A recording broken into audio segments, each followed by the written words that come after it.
ഇന്ത്യക്കാർ ദിവസം ശരാശരി 5 മണിക്കൂർ സോഷ്യൽ മീഡിയയിൽ ചെലവഴിക്കുന്നതായി പഠന റിപ്പോർട്ട്.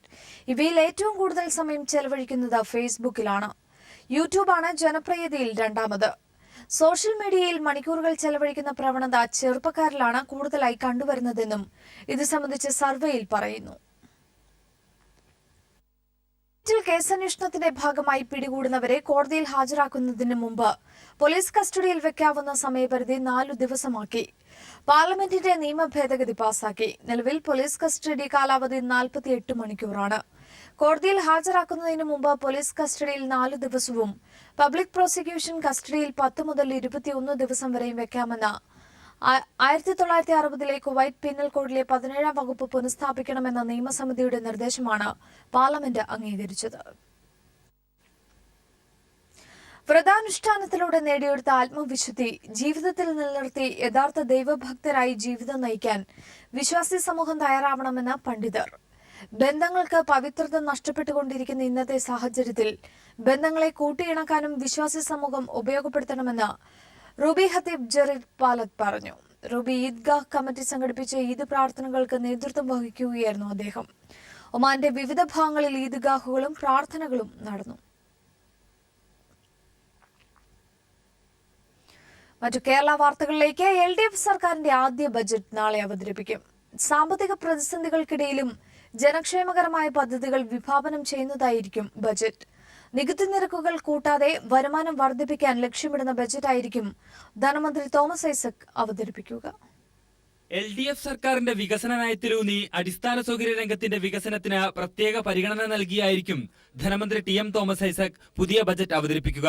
സംസ്ഥാനം കടുത്ത സാമ്പത്തിക പ്രതിസന്ധിയിലാണെങ്കിലും ഒട്ടേറെ ജനക്ഷേമകരമായ പദ്ധതികൾ ബജറ്റിൽ പ്രഖ്യാപിക്കും. അതേസമയം സാമ്പത്തിക പ്രതിസന്ധി മറികടക്കാനായി സാധാരണക്കാരിൽ നികുതി ഭാരം അടിച്ചേൽപ്പിക്കില്ല. നികുതി നിരക്ക് കൂട്ടാതെ നികുതി പിരിവ് ഊർജിതമാക്കി വരുമാനം വർദ്ധിപ്പിക്കാനാകും ബജറ്റിലൂടെ ലക്ഷ്യമിടുക. നികുതി നിരക്കുകൾ വർദ്ധിപ്പിക്കാൻ ഉദ്ദേശിക്കുന്നില്ല, മറിച്ച് ആ നികുതി പിരിക്കുക എന്നുള്ളത്. ജനങ്ങൾ നികുതി കൊടുക്കുന്നുണ്ട്. ഏത് സാധനം മേടിക്കുമ്പോഴും നികുതി കൊടുത്ത് അടക്കമുള്ള വിലക്കാൻ മേടിക്കുന്നത്.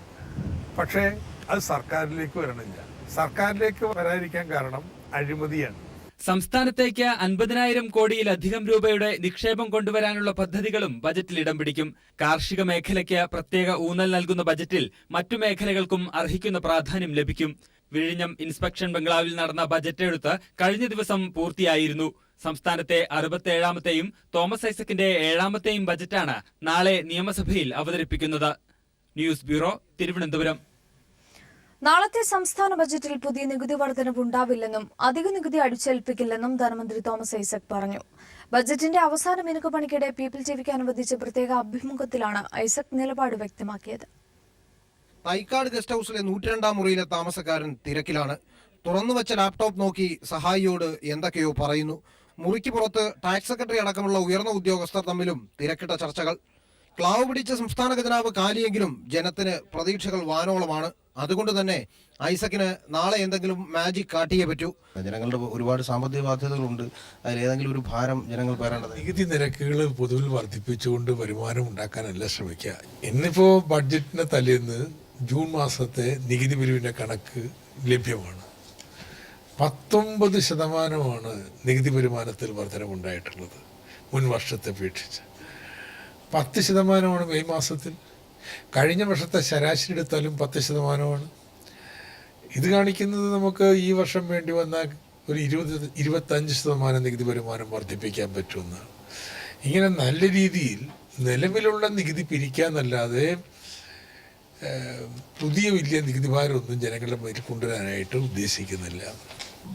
ഒരു ഇടവേളയ്ക്ക് ശേഷം തോമസ് ഐസക് ധനമന്ത്രിയാകുമ്പോൾ ഏറെ പ്രതീക്ഷയോടുകൂടിയാണ് കേരളം ഐസക്കിന്റെ എന്താണ് പുതിയ ധനകാര്യ മാനേജ്മെന്റ് എന്നത് പ്രതീക്ഷിക്കുന്നത്. അദ്ദേഹം അവസാനവട്ട മിനുക്കുപണികളിലാണ്. ബഡ്ജറ്റ് തയ്യാറാക്കുന്ന ഐസക്കിന്റെ മുറിയിൽ നിന്നും ക്യാമറമാൻ കുമാറിനൊപ്പം S Jeevankumar, Thiruvananthapuram.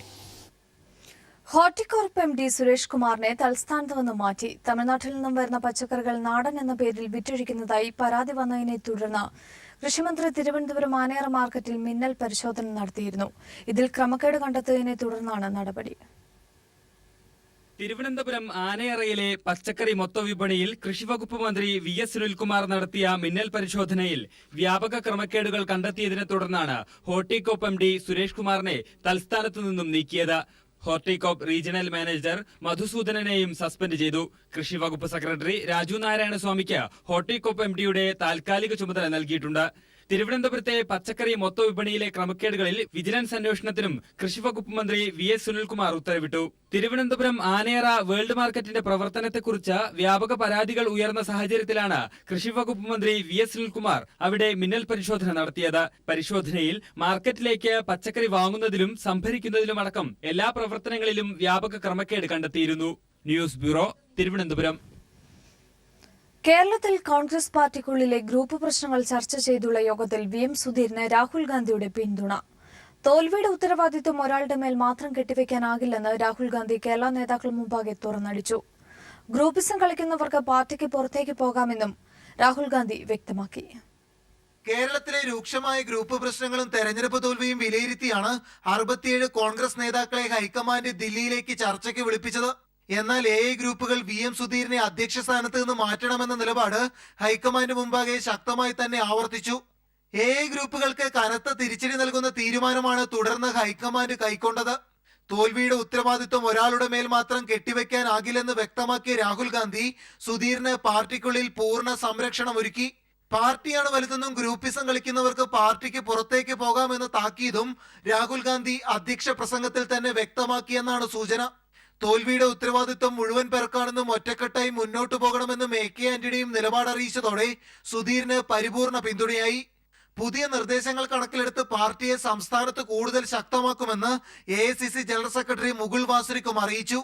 Through individual meetings, all the participants shared their experience and views with Congress Vice President Rahul Ji. Our exercise is going to continue further. കേരളത്തിൽ മാത്രം സംഘടനാ തെരഞ്ഞെടുപ്പ് നടത്താമെന്നത് പ്രായോഗികമല്ലെന്നും ജംബോ കമ്മിറ്റികൾ പിരിച്ചുവിടാനും യോഗത്തിൽ ഹൈക്കമാൻഡ് നിർദ്ദേശിച്ചു.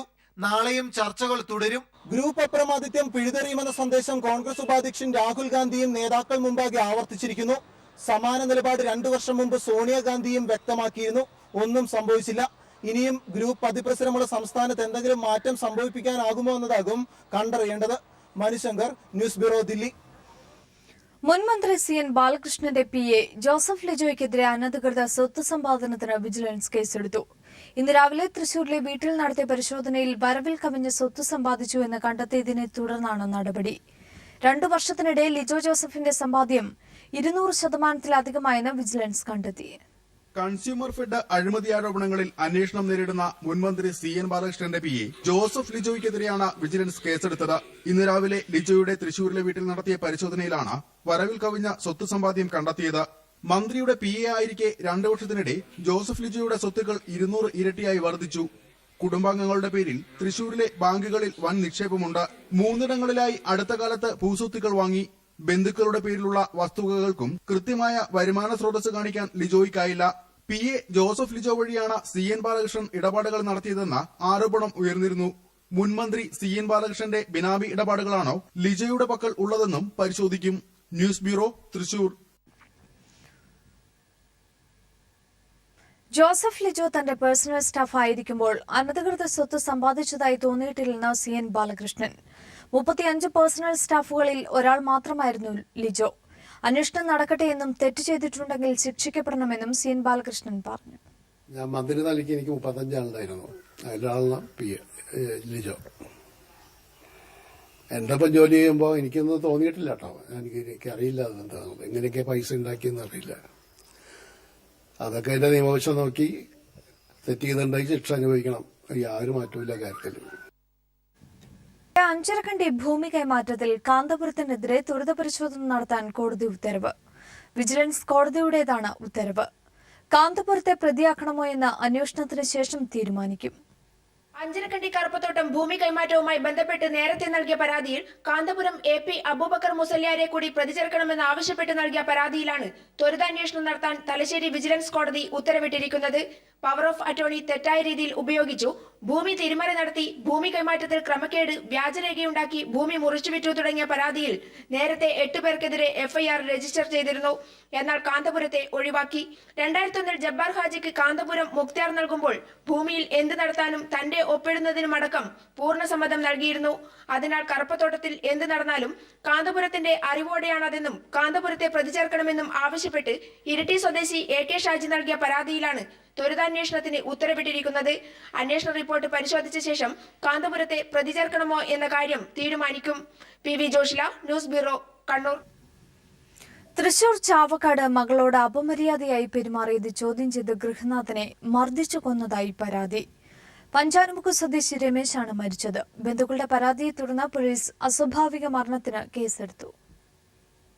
ഇന്നലെ രാത്രി ബൈക്കിൽ വീട്ടിലേക്ക് വന്ന ചാവക്കാട് പാലുവ സ്വദേശി രമേശിനോടും മകളോടും വഴിയിൽ നിന്ന യുവാക്കൾ അപമര്യാദയായി പെരുമാറിയിരുന്നു.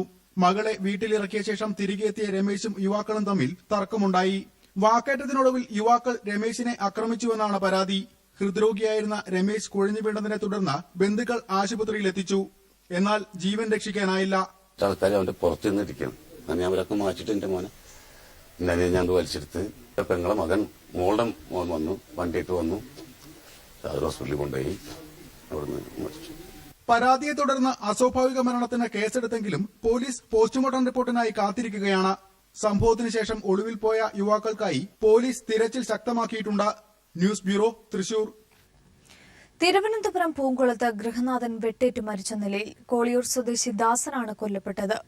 വെട്ടേറ്റ ഭാര്യ ഷീജ ഗുരുതരാവസ്ഥയിൽ ചികിത്സയിലാണ്. 3-അംഗ സംഘമാണ് ആക്രമണത്തിന് പിന്നിലെന്ന് സൂചന. തിരുവനന്തപുരം പൂങ്കുളം കോളിയൂർ സ്വദേശി ദാസനെയും ഭാര്യ ഷീജയെയും ഇന്നു പുലർച്ചെയാണ് വീട്ടിൽ വെട്ടേറ്റ നിലയിൽ കണ്ടെത്തിയത്. ആശുപത്രിയിലേക്ക് കൊണ്ടുപോകുന്നതിനിടെ ദാസൻ മരിച്ചു. ഷീജ തിരുവനന്തപുരം മെഡിക്കൽ കോളേജ് ആശുപത്രിയിൽ ഗുരുതരാവസ്ഥയിൽ ചികിത്സയിലാണ്. രാവിലെ എഴുന്നേറ്റ് വന്ന മകളാണ് ഇരുവരെയും വെട്ടേറ്റ നിലയിൽ കണ്ടത്. പൂച്ചയാണ് കാലിലൊന്ന് കടിച്ചത്. അങ്ങനെയാണ് എഴുന്നേറ്റ് പുറത്തു നോക്കിയപ്പോ രക്തത്തിൽ കുളിച്ചടങ്ങുന്ന പപ്പയമ്മയും കണ്ടത്. വീടിന്റെ പുറകുവശത്തെ വാതിൽ തകർത്ത അകത്തു കയറിയ 3-അംഗ സംഘമാണ് ആക്രമണത്തിന് പിന്നിലെന്നാണ് പോലീസിന്റെ നിഗമനം.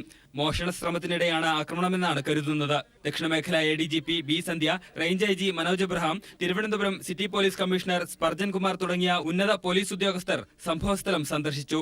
ഫോറൻസിക് വിദഗ്ധരും സ്ഥലത്ത് പരിശോധന നടത്തി. News bureau, Thiruvananthapuram. ഡിഫ്തീരിയ നിർമ്മാർജ്ജനത്തിനായി പ്രതിരോധ പ്രവർത്തനങ്ങളെ ഏകോപിപ്പിക്കാനും ബോധവൽക്കരണത്തിനുമായി വിദഗ്ധ സമിതിയെ നിയോഗിച്ചു. ആരോഗ്യമന്ത്രി KK ശൈലജയുടെ നേതൃത്വത്തിൽ ചേർന്ന ഉന്നതതല യോഗത്തിലാണ് തീരുമാനം. ഡിഫ്തീരിയ പ്രതിരോധ കുത്തിവയ്പ്പിനെതിരെ പ്രചാരണം നടത്തുന്നവർക്കെതിരെ ശക്തമായ നടപടി സ്വീകരിക്കുമെന്നും ആരോഗ്യമന്ത്രി പറഞ്ഞു. മലപ്പുറം, കോഴിക്കോട് ജില്ലകളിലെ വിവിധ മേഖലകളിൽ ഡിഫ്തീരിയ പടർന്നു പിടിക്കുന്ന സാഹചര്യത്തിലാണ് ഉന്നതതല യോഗം വിളിച്ചു ചേർത്തത്. നവമാധ്യമങ്ങളടക്കം ഉപയോഗിച്ചുകൊണ്ട് രോഗത്തിന്റെ പ്രത്യാഘാതത്തെക്കുറിച്ചുള്ള പ്രചാരണ പ്രവർത്തനങ്ങൾ ഊർജിതമാക്കാൻ യോഗത്തിൽ തീരുമാനമെടുത്തു. ആരോഗ്യവകുപ്പിലെ ഫീൽഡ് വർക്കർമാർ വീടുകളിൽ നേരിട്ടെത്തി പ്രതിരോധ വാക്സിൻ നൽകും. സ്കൂളുകൾക്ക് അവർ നൽകി രക്ഷിതാക്കളും കുട്ടികളും വീട്ടിൽ ഒരുമിച്ചുണ്ടെന്ന് ഉറപ്പുവരുത്തിയ ശേഷമായിരിക്കും വാക്സിനേഷൻ പൂർത്തിയാക്കുന്നത്. വിശദമായ പഠനം നടത്തുന്നതിനായി സംസ്ഥാനതല വിദഗ്ധ സമിതി അടിയന്തരമായി രൂപീകരിക്കുമെന്ന് ആരോഗ്യവകുപ്പ് മന്ത്രി KK ശൈലജ ടീച്ചർ പറഞ്ഞു. വീടുകളിൽ കയറി ഇമ്മ്യൂണൈസേഷൻ നടത്താനുള്ള പരിപാടിയാണ് ആസൂത്രണം ചെയ്തിട്ടുള്ളത്. അത് ചില ദിവസങ്ങളിൽ സ്കൂളിന് അവധി, ചില ബ്ലോക്കുകളിൽ സ്കൂളിന് അവധി കൊടുത്തുകൊണ്ട് കുട്ടികളും രക്ഷിതാക്കളും വീട്ടിലുണ്ടായിരിക്കുമെന്ന് ഉറപ്പുവരുത്തി അവിടെ ആരോഗ്യവകുപ്പിന്റെ പ്രവർത്തകർ ചെന്ന് ഇമ്മ്യൂണൈസേഷൻ നടത്തുമെന്നുള്ളതാണ്. അപ്പോൾ അങ്ങനെ ഈ പ്രത്യേകിച്ച് രോഗവ്യാപനം കൂടുതലുണ്ട് എന്ന് ഐഡന്റിഫൈ ചെയ്തിട്ടുള്ള ബ്ലോക്കുകളിൽ ആദ്യം എല്ലാ കുട്ടികൾക്കും ഇമ്മ്യൂണൈസേഷൻ നടത്തി എന്നുള്ളത് ഉറപ്പുവരുത്തും. 7 വയസ്സ് മുതൽ 16 വയസ്സ് വരെയുള്ള കുട്ടികൾക്ക് വാക്സിൻ സൗജന്യമായി നൽകുകയും മുതിർന്നവരെ വാക്സിൻ എടുക്കാൻ പ്രേരിപ്പിക്കുകയും ചെയ്യും. പൊതുജനങ്ങളെ കൂടി ഉൾപ്പെടുത്തി ബോധവൽക്കരണ പ്രവർത്തനങ്ങൾ നടത്താനായി മലപ്പുറത്ത് ബഹുജന കൂട്ടായ്മ സംഘടിപ്പിക്കാനും തീരുമാനിച്ചിട്ടുണ്ട്. പ്രതിരോധ കുത്തിവയ്പ്പിനെതിരെ പ്രചാരണം നടത്തുന്നവർക്കെതിരെ പരാതി ലഭിച്ചാൽ നിയമ നടപടി സ്വീകരിക്കും. ആരോഗ്യവകുപ്പിലെ ഉന്നത ഉദ്യോഗസ്ഥരും ജനപ്രതിനിധികളും രാഷ്ട്രീയ മതസംഘടനാ പ്രതിനിധികളും യോഗത്തിൽ പങ്കെടുത്തു. News bureau, Malappuram. ട്രോളിംഗ് നിരോധന കാലാവധി ഉയർത്തേണ്ടത് ആവശ്യമാണെന്ന് ഫിഷറീസ് വകുപ്പ് മന്ത്രി J മേഴ്സിക്കുട്ടിയമ്മ. നിലവിലെ 47-ൽ നിന്നും ട്രോളിംഗ് നിരോധന കാലാവധി 90 ഉയർത്തണമെന്ന കേന്ദ്ര സർക്കാരിന്റെ നിർദ്ദേശം നടപ്പാക്കാൻ മത്സ്യത്തൊഴിലാളികളുമായി തൊഴിലാളി സംഘടനകളുമായും ചർച്ച നടത്തും. സമഗ്ര മത്സ്യനയം രൂപീകരിക്കുമെന്നും KMFRI നിയമത്തിൽ ഭേദഗതി വരുത്തണമെന്നും ഫിഷറീസ് മന്ത്രി കൊച്ചിയിൽ പറഞ്ഞു. മത്സ്യസമ്പത്ത് സംരക്ഷിക്കാൻ ട്രോളിംഗ് നിരോധനം 90 ദിവസമായി ഉയർത്താൻ സംസ്ഥാനങ്ങളോട് കേന്ദ്ര സർക്കാർ നിർദ്ദേശിച്ചിരുന്നു. ഇതിനായി 5 വർഷം സമയവും നൽകി. എന്നാൽ കാലാവധി കഴിയാറായിട്ടും കേരളം 47 ദിവസത്തെ ട്രോളിംഗ് നിരോധനം മാത്രമാണ് നടപ്പാക്കുന്നത്.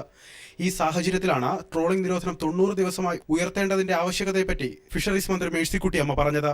ഇതിനായി പഠനങ്ങൾ നടത്തിയും തൊഴിലാളി സംഘടനകളുമായി ചർച്ച നടത്തിയതിനു ശേഷമായിരിക്കും അന്തിമ തീരുമാനമെന്നും മന്ത്രി അറിയിച്ചു. ട്രോൾ ബാനെ ഈ 90 ദിവസത്തിലേക്ക് എത്തിക്കാൻ എങ്ങനെയെല്ലാം ചെയ്യേണ്ടതുണ്ട് എന്നത് ഒരു പഠനത്തിന് വിധേയമാക്കണം. അതിനകത്തൊരു ഇടപെടൽ വേണ്ടതുണ്ട്. ആ ഇടപെടൽ എല്ലാ വിഭാഗം തൊഴിലാളികളുടെയും താല്പര്യം സംരക്ഷിക്കുന്നതായിരിക്കണം.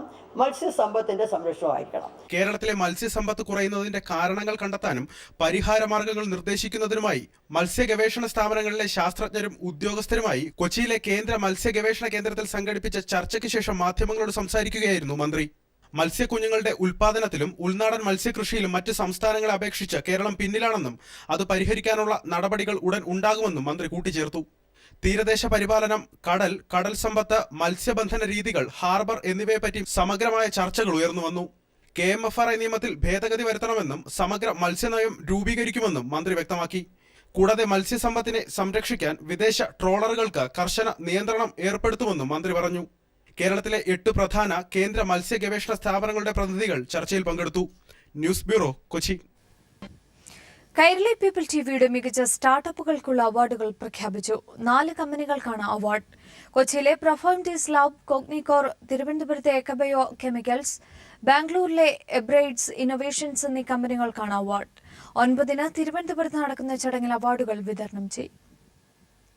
കേരളത്തിനകത്തു നിന്നും പുറത്തുനിന്നുമായി ലഭിച്ച 100ഓളം അപേക്ഷകളിൽ നിന്നാണ് പുരസ്കാര ജേതാക്കളെ കണ്ടെത്തിയത്. മലയാളികളുടെ നേതൃത്വത്തിൽ കേരളത്തിനകത്തും പുറത്തും പ്രവർത്തിക്കുന്ന സ്റ്റാർട്ടപ്പുകൾക്കായിരുന്നു പുരസ്കാരം. ടെക്നോപാർക്ക് സ്ഥാപക സിഇഒയും ആസൂത്രണ ബോർഡ് മുൻ അംഗവുമായ G. വിജയരാഘവൻ, തെർമോപെൻപോൾ മാനേജിംഗ് ഡയറക്ടറും പ്രമുഖ സംരംഭകനുമായ C. ബാലഗോപാൽ, പ്രമുഖ വനിതാ വ്യവസായ സംരംഭക ലക്ഷ്മി നാരായണൻ എന്നിവരടങ്ങുന്ന സമിതിയാണ് പുരസ്കാരം നിർണയിച്ചത്.